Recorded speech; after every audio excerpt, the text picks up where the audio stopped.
The radiator in the corner of the office wheezed, fighting against the early October chill. Across the desk, Caleb Thompson studied my application without expression.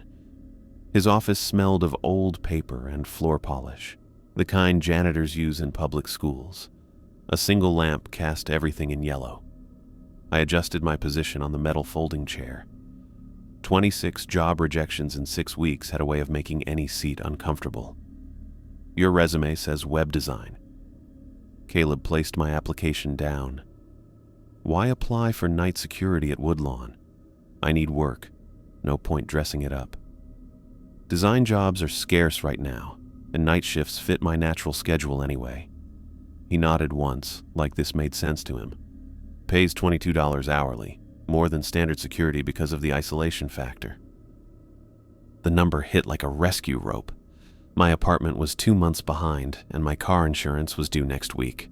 $22 an hour would pull me back from the edge. I can start tonight, I said, probably too quickly. Caleb reached into his desk drawer and removed a laminated sheet of paper. He placed it between us without explanation. The plastic was worn around the edges, handled often. 6 numbered items were typed in bold. I leaned forward to read. Night Watchman Rules. Woodlawn Cemetery. 1. If you hear knocking at the office door after midnight, do not answer. Lock the door, turn off the lights, and hide in the supply closet until it stops. 2. If you see a woman in a black dress standing among the headstones, do not approach her or continue watching. Move away from windows immediately. 3. If a young boy comes to the door claiming to be lost, do not let him in regardless of what he says. Do not engage in conversation. 4. If you find a window open that was previously closed, shut it immediately and do not look outside. 5. If the office phone rings, do not answer it. We do not have outgoing calls on that line. 6. If you hear growling, run to the stone mausoleum on the north side and stay inside until dawn. I read the list twice, waiting for the punchline. Caleb watched me with the flat patience of someone who'd seen this reaction before. Is this some kind of initiation thing? I asked, pushing the sheet back toward him. These are the conditions of employment. He slid the rules back toward me. Non-negotiable. The radiator clicked 3 times in succession. Outside the window, the cemetery stretched out in neat rows, headstones catching the late afternoon sun. So I'm supposed to believe there's some... I trailed off, searching for the right word that wouldn't make me sound ridiculous. Some supernatural threat here?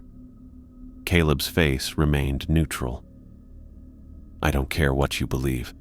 Follow the rules or don't take the job. I studied him for signs of a joke, a twitch at the corner of his mouth, a glint in his eye. Nothing. Either he was completely serious or a better actor than anyone I'd ever met. The previous night watchman quit after 1 shift, he added, left his keys on the desk and walked out at sunrise. Wouldn't even stay long enough to collect his pay. I folded the rule sheet and slipped it into my jacket pocket. Well, I'm not easily spooked, and I really need this job. Caleb studied me for 10 silent seconds. You'll work 8 p.m. to 6 a.m., 5 nights weekly. I arrive at 5:45 to relieve you. Weekends off unless we arrange coverage. He stood and motioned for me to follow. We walked through a short hallway into the main office area, a compact room with a desk, 2 filing cabinets, a microwave on a small table, and a narrow door that presumably led to the supply closet mentioned in Rule 1. Computer has the security camera feeds. Caleb pointed to an outdated monitor on the desk. Cameras cover the main gate, the equipment shed, and the maintenance building. The rest you monitor with perimeter checks on the hour until midnight. After midnight, stay in the office. He handed me a ring with 4 keys. Main entrance, office, maintenance shed, and mausoleum. The mausoleum key is the brass one. Remember that. I weighed the keys in my palm. Heavy, substantial. What exactly am I watching for? Vandals, grave robbers? Log any activity in the book. He indicated a thick ledger beside the computer. Previous entries will show you the format. I flipped the book open. The most recent entry was from 6 days ago. October 2nd, no activity. Groundskeeper left front gate unlocked. Secured at 8:45 p.m. What happened to the entries from this past week? I asked. Previous watchman's first night was yesterday. He didn't complete the log.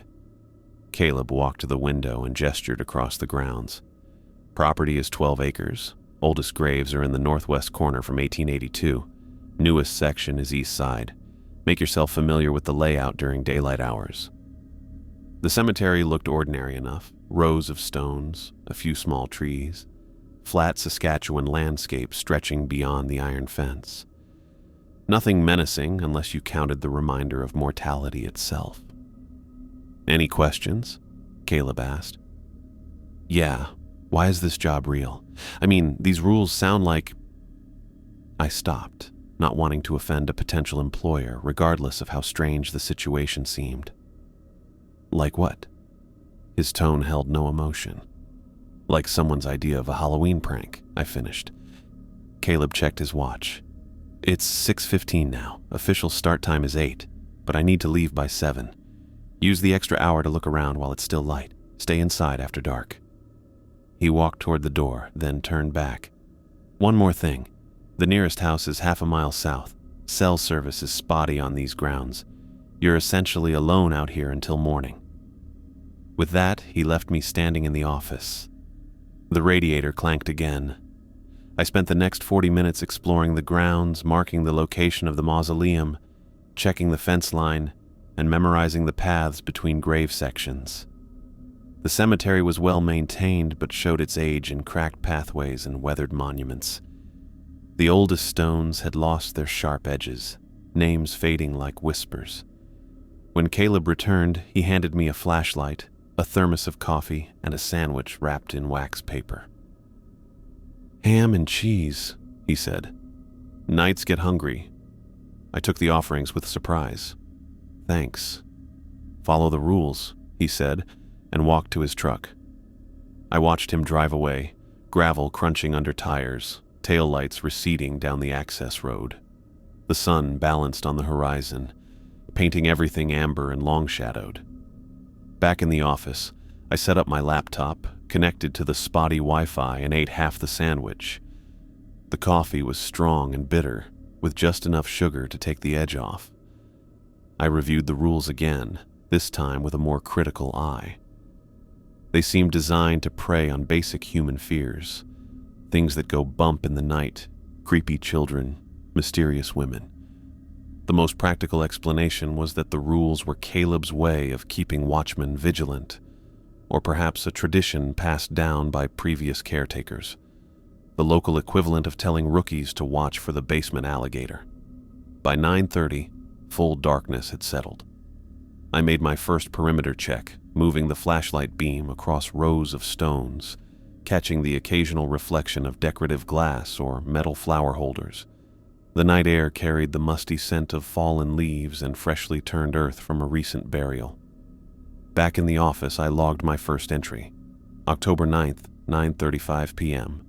First perimeter check complete. All secure, gate locked, no activity. The radiator shut off suddenly, leaving the room in silence. I could hear the wind outside, gentle but persistent. I pulled the rules from my pocket and read them once more. $22 an hour to sit in an office and not answer knocks. Ignore strange women, refuse lost children. Close windows, let phones ring, and hide from growling. As far as job requirements went, I'd had worse. I settled in for the night, wondering if the previous watchman had simply been the nervous type, easily frightened by the ordinary sounds of an old building and his own overactive imagination. By 11, I'd completed 2 more perimeter checks and found nothing unusual. The night stretched ahead, quiet and still. My first shift would be easy money, I was certain. The rules were just a strange formality, nothing more. I was wrong. I checked my watch for the 3rd time in an hour. 10:17 p.m. The The night had settled into a quiet rhythm. Log entry, perimeter check, brief scan of security cameras. Repeat. Nothing to report but the occasional breeze rustling through the cemetery grounds. The office computer hummed steadily. I had positioned my laptop beside it, alternating between job boards and my neglected portfolio site. $22 an hour bought a lot of patience, even for night shift security at a place with bizarre rules. My coffee had gone cold. I dumped it into the small sink behind the desk and rinsed the thermos for a refill from my own travel container. The laminated rule sheet sat beside the logbook, corners curled from handling. I'd read it enough times that the words had started to lose meaning, like when you repeat a simple phrase until it sounds foreign. A sharp crack from outside made me flinch. Just a branch, probably. The trees on the north side were old, with limbs that occasionally surrendered to gravity. I noted it in the logbook anyway. 10:21 p.m., noise from north section, likely fallen branch. 3 distinct knocks hit the office door. The sound was deliberate, firm, evenly spaced. Knock, knock, knock. Not the random tapping of a branch or the scuttle of night creatures. I checked my watch again. 10:23. Rule 1 specified midnight as the danger threshold. Maybe this was just Caleb checking up on me, or another cemetery employee I hadn't met yet. But something about those knocks, their weight, their confidence, raised the hair on my neck. 3 more knocks, harder this time. I remembered Caleb's words. Follow the rules or don't take the job. What if the rules were time flexible? What if after midnight was just a general guideline? Hello, I called, staying seated. No answer came, just 3 more knocks, now aggressive enough to rattle the thin door in its frame. The rule sheet caught my eye again. First directive, clear as day. I stood up, moved to the door, and checked the deadbolt. Already locked. I added the chain for good measure, then switched off the main lights. The computer monitor cast enough blue glow to navigate by as I moved toward the supply closet. The knocking came again, 5 rapid hits that seemed to vibrate through the floor. I slipped into the closet, pulling the door nearly closed. The space smelled of industrial cleaner and musty cardboard. My shoulders brushed both walls as I crouched between a mop bucket and stacked paper towel boxes. Through the crack I'd left, I could see a sliver of the office, dimly lit by the monitor. The office door handle jiggled. Metal scraped against metal. Then came a sound that froze my blood, the distinct click of the deadbolt retracting, followed by the slide of the security chain being removed from its track. I'd locked that door myself. I'd fastened that chain. The door swung open slowly. Heavy footsteps entered the office, deliberate, unhurried. The floorboards creaked under substantial weight. Whatever had come in stopped just inside the doorway. I couldn't see it from my angle, just the shadow it cast across the floor, elongated by the blue monitor light. Hello? Anybody here? The voice that spoke those words was mine, not similar, identical. Every inflection, every tonal quality that I'd heard in recordings of myself, perfectly reproduced. I pressed my back hard against the supply closet wall, palm clamped over my mouth. My heartbeat felt too loud, like something could hear it through the door, through my chest. Must have stepped out, my voice continued conversationally. The footsteps moved across the room, toward the desk. Coffee's still warm. I hadn't left any coffee out. I'd washed the thermos. The thing moved around the office, opening drawers, shifting papers. I heard my backpack being unzipped, its contents dumped onto the desk. Dylan? It called, using my name in my voice. You doing your rounds? It knew me. It knew my job. The footsteps approached the supply closet. They stopped directly outside the door. I didn't breathe. The thin wood barrier between us felt meaningless, like tissue paper separating me from something incomprehensible. The footsteps retreated. Nobody in the closet, my voice said to no one. Maybe he's out checking the perimeter. I'll wait. Chair wheels rolled across the floor as it sat at the desk. I heard clicking, mouse or keyboard, I couldn't tell. The sounds were maddeningly normal, like a coworker settling in for a shift. "What's this?" my voice asked. Paper rustled. "Rules for the night watchman.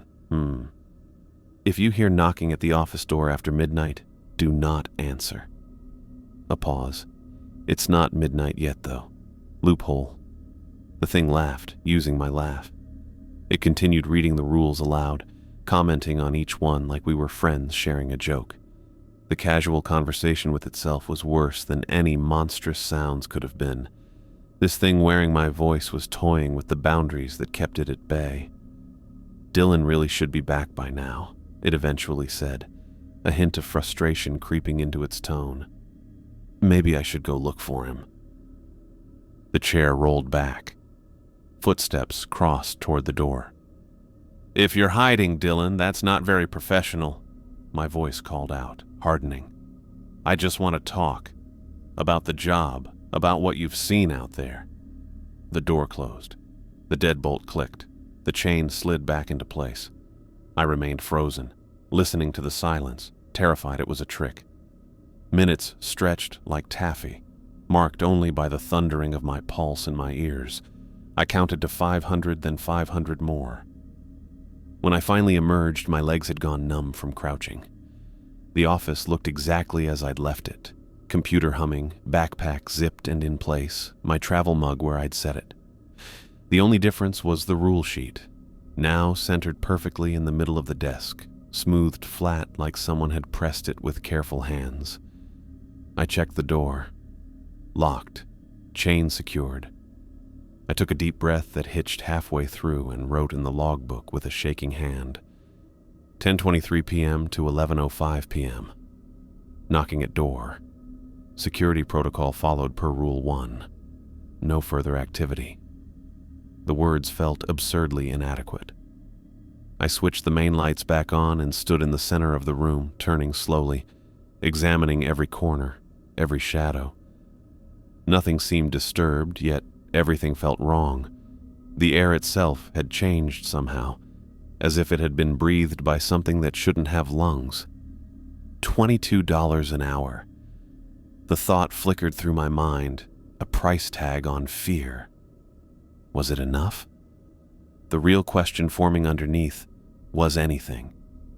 I glanced at my watch. 11:13, less than 7 hours until sunrise. The rules weren't a joke. They weren't an initiation ritual or a test of character. They were a survival guide. Midnight came and went. I made a perimeter check at 12:15, moving quickly between patches of security lighting, keeping my flashlight beam low across the ground. Everything remained still, just headstones and shadows, normal cemetery stillness. The air had chilled enough that my breath fogged slightly. I noted this in the log with the temperature. 41 degrees, clear sky, no activity. My laptop screen had dimmed to save battery. I tapped the space bar and checked another job board. No new listings since my last refresh 20 minutes ago. The office felt warmer after my outdoor check, the radiator clicking and hissing as it cycled through its ancient patterns. I poured the last of my coffee into the plastic cap of my thermos and chewed a protein bar I'd found in my backpack. Midnight safety checkpoint complete, rules observed, position secure. $22 continued accumulating while I sat there breathing. At 12:43, I logged another entry. All cameras clear, office secure. The rule sheet sat beside the logbook. I'd stopped reading it actively, but my eyes drifted across it periodically like checking a map in unfamiliar territory. Around 1:15, I stood and stretched. My lower back cracked after 2 hours in the office chair.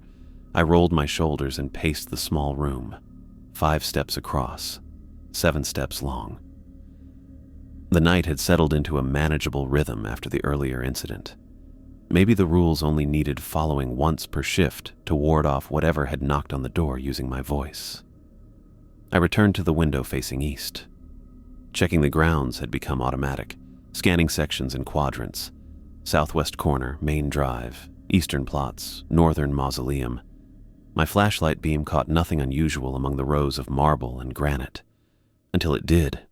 Between the Sanderson family plot and a cluster of newer headstones stood a figure, a woman in a black dress.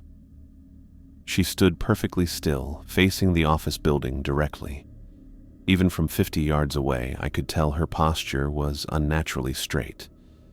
The dress hung to the ground, the fabric so dark it seemed to absorb my flashlight beam rather than reflect it. Rule 2 snapped into my mind with alarm bell clarity. I stepped backward from the window, bumping into the desk hard enough to knock the stapler to the floor. The metallic clatter sounded explosive in the quiet office. I waited for some reaction from outside, the woman turning toward the noise or moving closer, but couldn't risk looking to check. My hand found the rule sheet by touch, fingers confirming what memory already knew.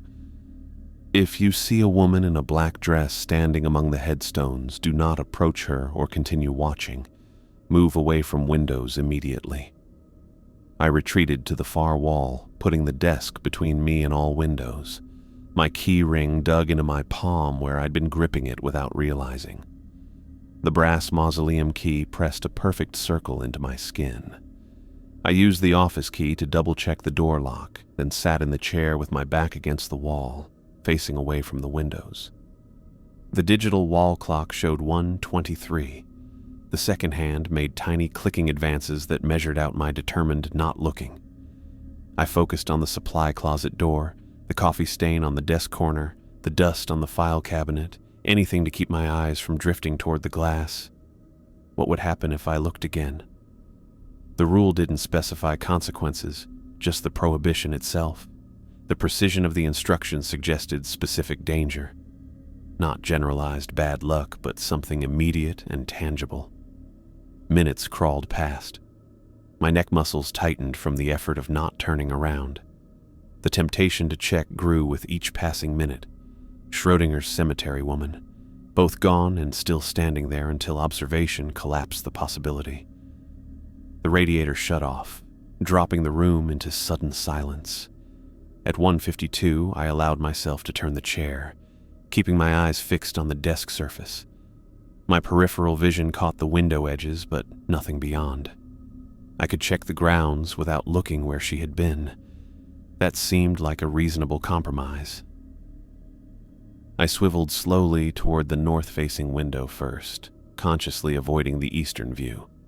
The mausoleum stood silhouetted against the night sky, solid and reassuring. Nothing moved on that side of the property. Working systematically, I turned to check the western window. The main gate remained closed, security lights casting elongated shadows across the entrance path. Still normal. 3 windows checked, 1 remaining. I took a breath and shifted my gaze to the southern view, which showed only the administrative building and parking area. 4 spaces, all empty except for my 10-year-old Civic. Finally, I allowed myself a careful glance toward the eastern window, keeping my eyes high above headstone level. Tree branches, fence line, distant farmhouse lights. Nothing human-shaped entered my field of vision. Sliding my chair closer to the window, I angled my head to see the ground where she had stood. The Sanderson plot lay empty. No black dress, no woman, no movement at all. I exhaled a breath I hadn't realized I was holding and logged the incident. 1:15 a.m. Visual Anomaly East Section, Rule 2 protocol followed, all clear at 1:55 a.m. The clinical language felt ridiculous against what I'd just experienced, but the act of writing steadied my hands. I checked the cameras again, cycling through all 4 feeds. Nothing unusual appeared on any screen. A small, sharp sound broke the silence. A tap against the office door. I froze, pen hovering above the logbook. 3 more taps followed, light and tentative. Not the heavy, deliberate knocks from earlier. These sounded like a child's finger against the wood. "Hello?" A small voice called from outside. "Is anyone there? Please help me." The voice belonged to a boy, maybe 8 or 9 years old. It carried the unmistakable waver of someone trying not to cry. Rule 3. If a young boy comes to the door claiming to be lost, do not let him in regardless of what he says.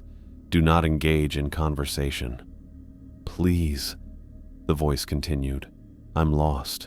I can't find my mom. I gripped the armrests of the chair, knuckles whitening. The pleading quality sounded genuine, the exact tone any actual lost child would use. I just need to use a phone, the voice cracked. I'm really scared out here. My instinct pushed against the rule. What if this was an actual lost kid? The cemetery was large, with plenty of places where a child could hide during closing hours and become trapped after dark. Maybe the rule existed to prevent trespassers from gaining entry, not because of anything supernatural. It's cold, the voice said. Please, I saw the light. I know someone's in there. I stood up, took 2 steps toward the door, then stopped. The timing was too convenient. Woman in black, then lost boy, just as the rules described. If one was real, both were real, and neither was human. I can see your shadow under the door, the boy said, his tone shifting slightly. Why won't you help me? I just need directions home. I backed away, returning to the chair. $22 an hour to follow the rules. I'd already survived 1 violation attempt. This was just another test. I'm scared of the dark, the voice continued, but something had changed. The trembling quality sounded forced now, theatrical rather than authentic. There are weird noises out here. Please let me in. I said nothing, watching the thin strip of space beneath the door. No shadow fell across it despite what the voice had claimed. I know you're in there. The childish tone hardened. Why won't you open the door? Why won't you help me? The final 2 words came out as a demand, not a plea. You're supposed to help lost children. The voice had dropped any pretense of fear. That's what good people do. Aren't you a good person? I remained motionless, watching the door, listening to the subtle wrongness seeping into what had initially sounded like a child. Open the door. The voice dropped an octave, the words stretching unnaturally. No child's vocal cords could produce that sound. Then silence fell again. I counted my heartbeats, waiting. 1 minute passed. 2. At 2:12 a.m., I heard receding footsteps. Not a child's quick steps, but something heavier dragging slightly across the gravel path. I didn't approach the door to check.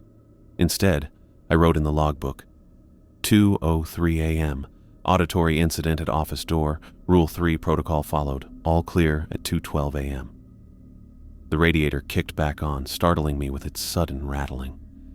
Normal building sounds now seemed hostile, potential disguises for whatever waited outside. I checked each window again, methodically, seeing nothing unusual. The cameras showed empty grounds. I sat back in the chair and stared at the rule sheet. 6 simple instructions that apparently stood between me and whatever populated the cemetery after dark. The previous watchman's abrupt departure made complete sense now. The rules were keeping me alive. Every prohibition, every instruction existed because someone had learned the consequences of ignorance. I checked my watch. 2:17 a.m., 3 hours and 43 minutes until Caleb arrived. The night stretched ahead like a dark corridor, and I was only halfway through. $22 an hour. Not nearly enough, but better than being whatever the lost boy actually wanted me to become. I logged another hourly check at 2:45. All sectors clear, temperature 38 degrees, falling. The cemetery grounds remained still under security lights that cast long shadows between headstone rows. No woman in black, no lost boy, nothing moving that shouldn't be. My coffee had run out an hour earlier. The office chair creaked as I shifted position, trying to work feeling back into my left leg where it had gone numb. $22 per hour bought my discomfort, but I caught myself calculating how many nights I'd need to work before I could afford a month's rent plus back payments. The math made me wince. The desk lamp buzzed faintly. I'd switched off the overhead fluorescence after the incident with the boy, preferring the smaller pool of light that left the windows in shadow, less visible from outside that way. Wind picked up outside, rattling a loose gutter somewhere on the building. The sound repeated in irregular intervals, a metallic tapping followed by a longer scrape. My eyes drifted to the rule sheet again, checking if strange noises warranted specific responses. Nothing listed beyond the growling mentioned in Rule 6.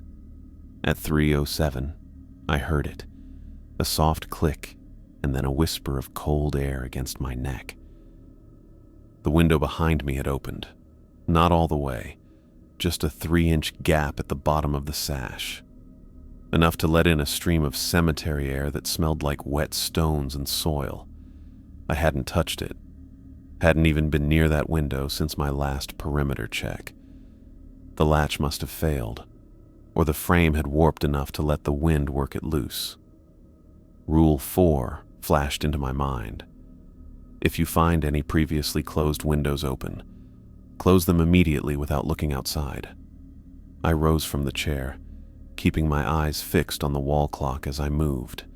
The second hand ticked forward, marking 3:08. Simple task, just reach over and pull the window shut.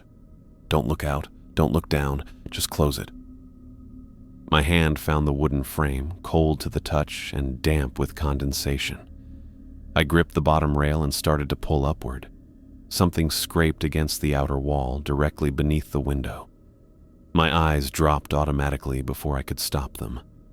Long, pale fingers curled over the windowsill, knuckles distended beneath taut skin. 5 digits, but wrong. Too many joints, the final segments tapering to points rather than fingertips. I yanked the window down hard enough to rattle the glass in its frame. The hand disappeared, either withdrawn or severed. I didn't wait to find out which. The latch snapped shut under my trembling fingers as I secured it, then double-checked it, then triple-checked it. My breath fogged the glass where I leaned too close. I backed away, careful to look at the floor rather than through the window. 3 steps backward until my legs hit the desk chair.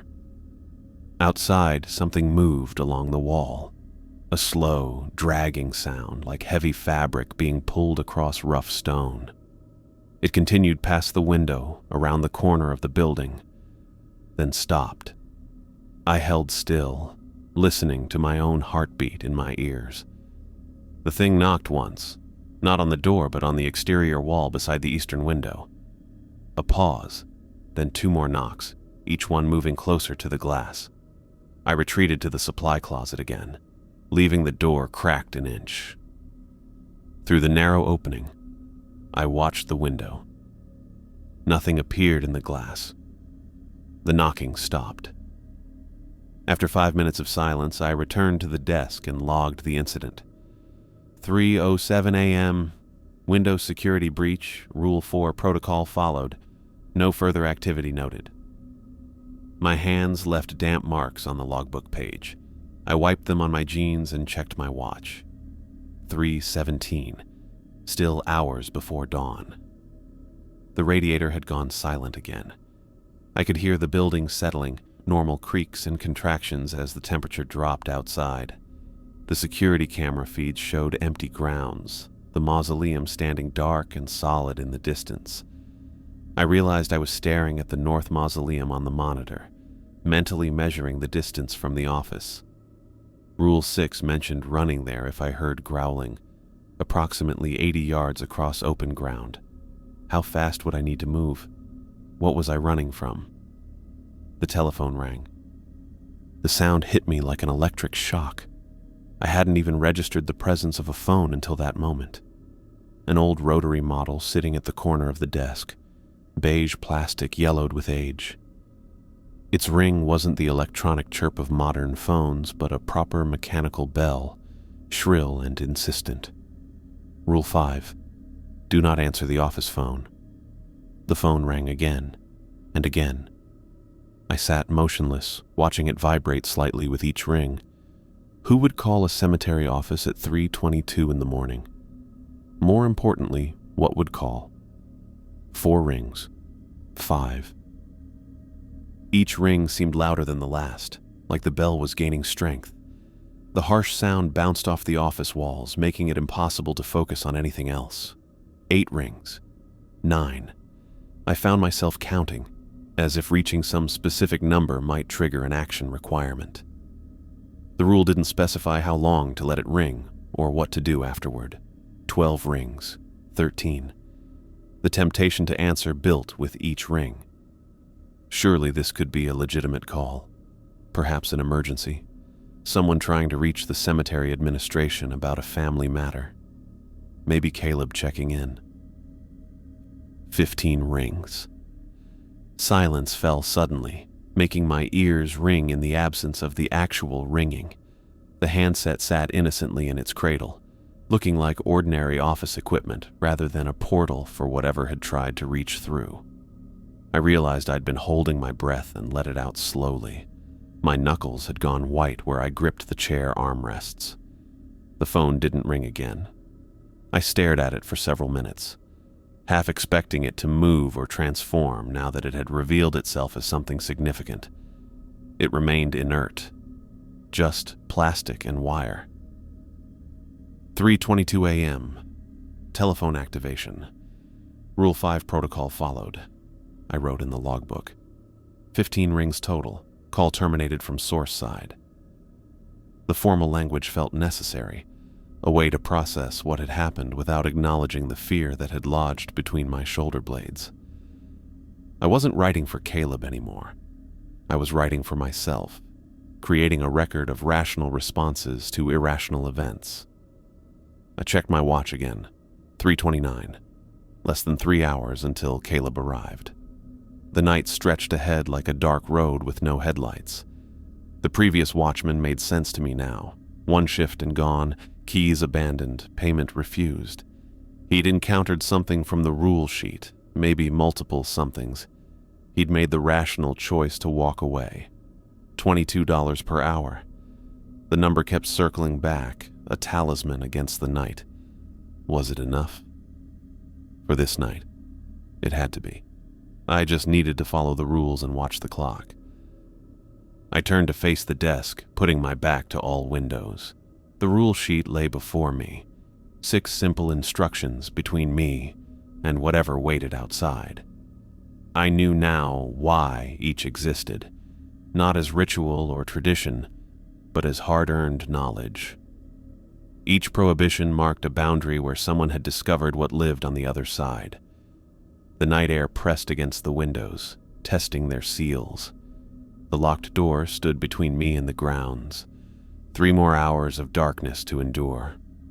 I kept the rules close and waited for the dawn. I'd been staring at the same paragraph on my laptop screen for 15 minutes, eyes skimming over job listings I'd already ruled out twice. My watch showed 4:27. The night had settled into a holding pattern after the phone incident, me alternating between window checks and security camera scans, logging all clear entries at regular intervals. The radiator had cycled on again, its metallic ticking almost comforting in its predictability. I'd positioned the chair against the back wall, giving me sight lines to all entrances while minimizing my exposure to windows. My coffee thermos sat empty beside the logbook. My pen had teeth marks where I'd absently chewed it while watching the monitors. The first sound barely registered, a low rumble that might have been a delivery truck on the distant highway. But no trucks would be making rounds at 4:30 in the morning, and this sound came from inside the cemetery grounds. I tilted my head, focusing on the noise. It came again, longer this time. A deep, resonant growl that vibrated through the floorboards. Rule 6 slammed into my consciousness. If you hear growling, run immediately to the north side stone mausoleum. The growl came again, closer and accompanied by something heavy, moving across gravel. Not approaching the office directly, but circling, testing the perimeter. The security cameras showed nothing, just empty pathways and silent headstones. I stood slowly, gathering my keys and flashlight. The brass mausoleum key felt unnaturally warm against my palm. My jacket hung on the back of the door. I needed it for the 38-degree air outside, but reaching for it meant moving closer to whatever prowled beyond the thin wooden panels. The growling stopped. Silence pressed against my eardrums. Then came a sound like wet leather stretching, a massive intake of breath. Something was scenting the air, scenting me. I lunged for my jacket, yanked it from the hook, and thrust my arms into the sleeves while backing toward the rear office door, the exit furthest from the growling. My elbow knocked the phone from its cradle. It clattered against the desk with a plastic crack that sounded explosive in the silence. The growling erupted into something worse, a chorus of voices, not one creature but many, their tones overlapping like an orchestra tuning instruments of bone and tissue. I fumbled with the door lock, fingers slippery with sweat. The bolt slid back with a metallic click that felt too loud, too obvious. I eased the door open an inch, scanning the grounds beyond. The mausoleum stood silhouetted against the pre-dawn darkness, approximately 80 yards north across open ground. No cover between here and there except for headstones and a few scattered memorial benches. Something massive slammed against the front office door. Wood splintered. I didn't wait to see what would break through. I shoved the rear door open and ran. The cold air shocked my lungs as I sprinted across frozen grass, boots striking the ground in a rhythm that matched my heartbeat. Behind me came the crack of the office door giving way, followed by multiple heavy objects hitting the floor inside. Then the growling rose again, punctuated by something between a bark and a roar. They were coming. I risked a glance over my shoulder. Dark shapes poured from the office doorway, 4, maybe 5 distinct forms, low to the ground but massive through the shoulders. They moved wrong, their gait somewhere between a lope and a scramble, covering ground faster than anything with 4 legs should manage. I cut between the Anderson family plot and a row of newer headstones, my flashlight beam bouncing wildly ahead of me. The mausoleum loomed larger now, maybe 40 yards away. The growling spread out behind me, some voices moving left, others right. They were flanking me, using pack-like coordination to cut off escape routes. My foot caught the edge of a sunken grave marker. I stumbled, pitching forward onto hands and knees. The flashlight flew from my grip and rolled under a stone bench. Cold seeped through my jeans where my knees pressed against frost-covered grass. I scrambled upright, abandoned the flashlight, and kept running. 25 yards to the mausoleum now. The growling had quieted into something more focused, the sound of predators closing on prey that couldn't possibly escape. But I could. I had the key. 15 yards. 10. The mausoleum door was oak with wrought iron hinges and a heavy brass lock plate. 5 yards. My fingers closed around the key, ready to insert it the moment I reached the door. Behind me, the closest creature made a sound like steam escaping a pressure valve, a high, excited whine cutting through its baseline growl. It had committed to the chase. I could hear claws tearing divots from the earth, the creature's breathing harsh and wet. I hit the mausoleum door at full speed, my shoulder connecting with solid oak. The key slid into the lock and turned with surprising ease. The mechanism clicked. The door swung inward and I threw myself inside. I kicked the door shut as a heavy mass slammed against the other side. Claws scrabbled against oak, seeking purchase. I braced my back against the door, feet planted on the stone floor, pushing with everything I had. The door shuddered but held. Something on the other side hissed in frustration. The mausoleum interior was pitch black. I fought the urge to reach for my missing flashlight, keeping both hands pressed against the door instead. More growls joined the first, surrounding the small building. At least 4 distinct voices, maybe more, pacing and testing different entry points. I felt along the door's edge for a bolt or lock mechanism. My fingers found a heavy iron bar that slid into brackets on either side.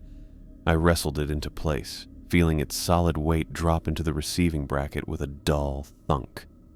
The creatures responded with renewed aggression, hurling themselves against the walls and door.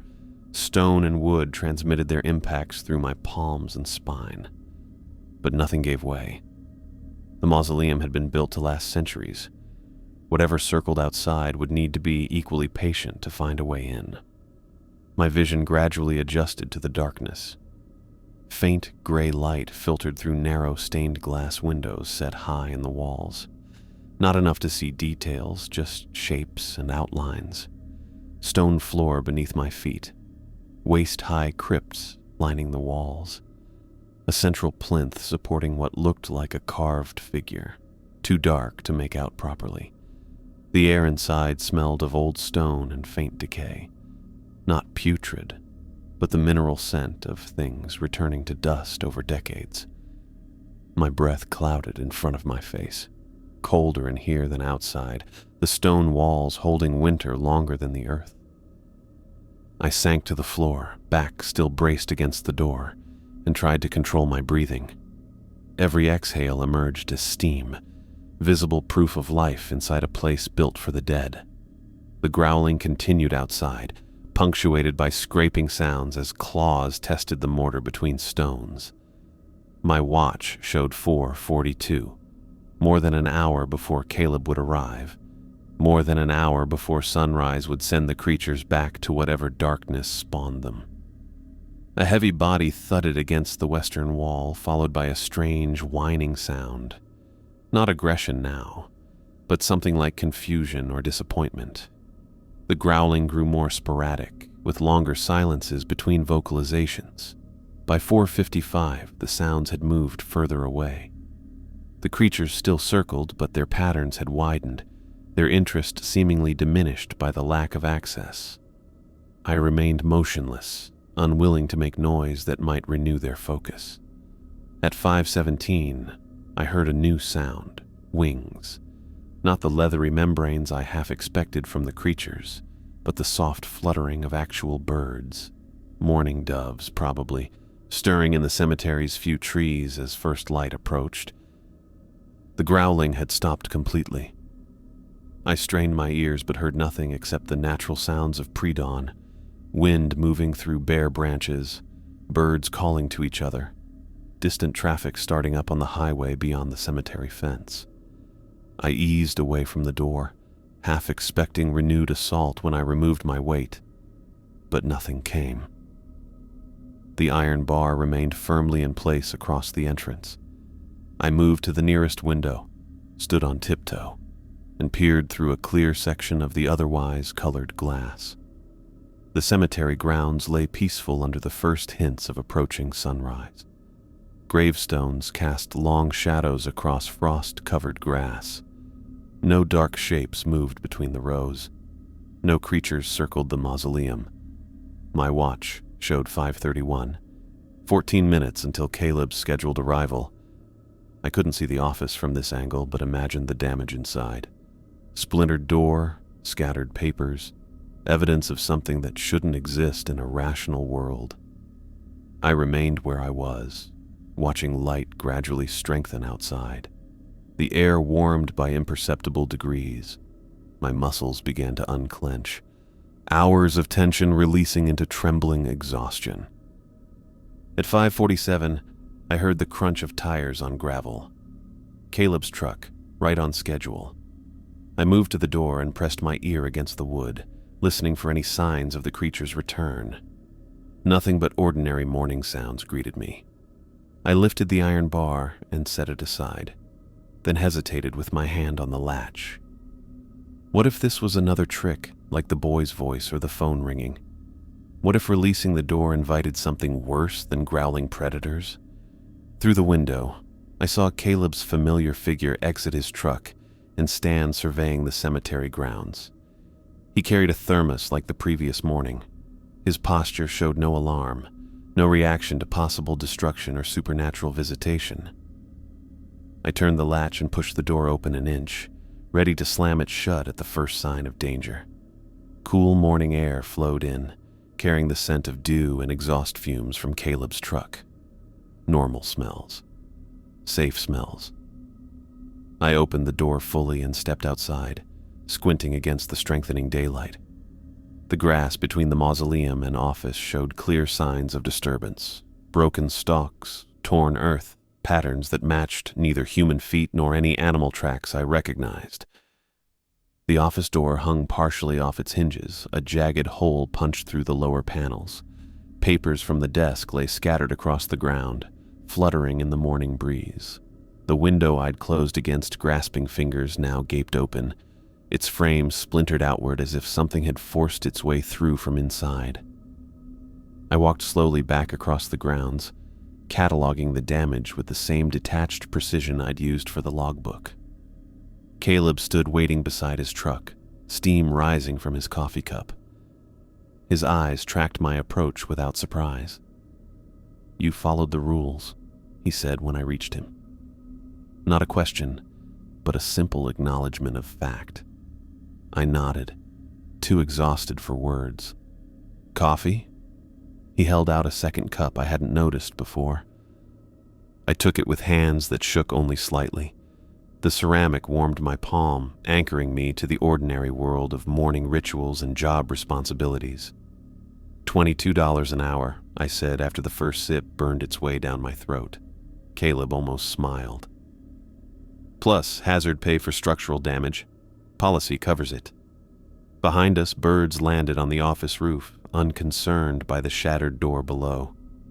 The cemetery looked peaceful in the growing light, headstones casting shorter shadows as the sun climbed higher. I'd survived the night by following 6 rules on a laminated sheet. The knowledge felt both ridiculous and profound, a survival guide for a reality most people never glimpsed. "Same time tonight?" Caleb asked, studying my face for hesitation. $22 an hour. Hazard pay. Rent due in 8 days. "I'll be here," I said, and realized I meant it. I gathered broken glass into a small pile with the office broom. Each shard caught morning light at a different angle, making the floor look scattered with dull diamonds. The office door hung from a single hinge, swinging slightly whenever the breeze picked up. 3 deep gouges ran vertically through the wood, about an inch apart, each cutting nearly through the panel. Not knife marks, not tool marks either. The sun had fully cleared the horizon by 6:30. I'd been sweeping for 15 minutes already, trying to restore some order to the chaos. Papers from Caleb's desk had blown across the entire office, some stuck in corners, others plastered against the walls by the wind. The phone lay on the floor, its curly cord stretched tight from the wall jack, receiver cracked down one side. The eastern window, the one I'd closed against those long fingers, gaped open, frame splintered outward.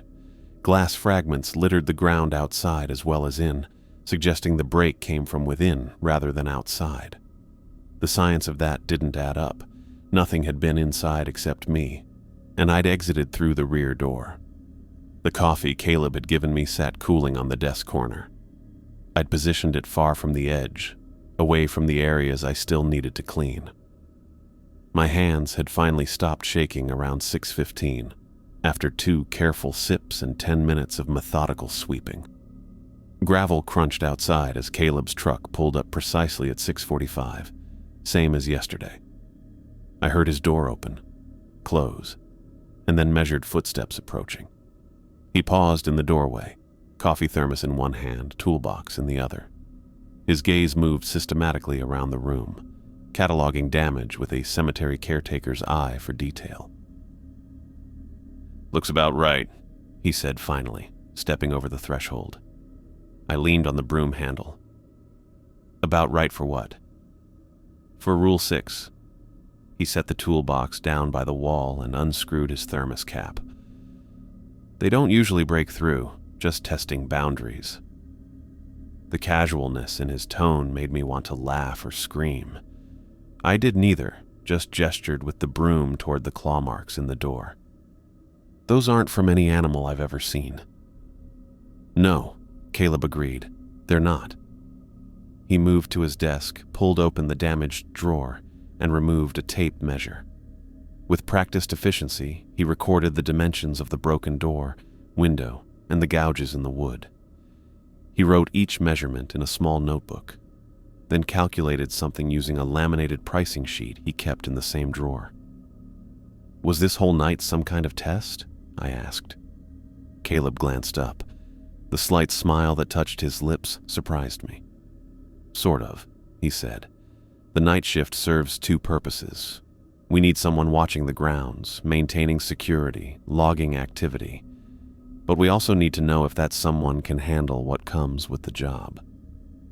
Like lost boys who aren't boys and packs of whatever those were. Among other things. He noted something else in his book. Most people quit after the first encounter, leave the keys on the desk and never come back. Don't even want their pay. But you followed every rule perfectly, Caleb continued. That's rare. He tore a sheet from his notebook and handed it to me. The paper listed repair costs for the door, window, and phone. At the bottom, he'd written, "Deduct 0 from employee pay. Standard hazard allowance applies." "You're not charging me for the damage?" I asked, surprised. "Cemetery policy. Things break out here, not your fault." I folded the paper and slipped it into my pocket. Those rules on that sheet. Someone wrote them because they learned each one the hard way, didn't they? Caleb didn't answer directly.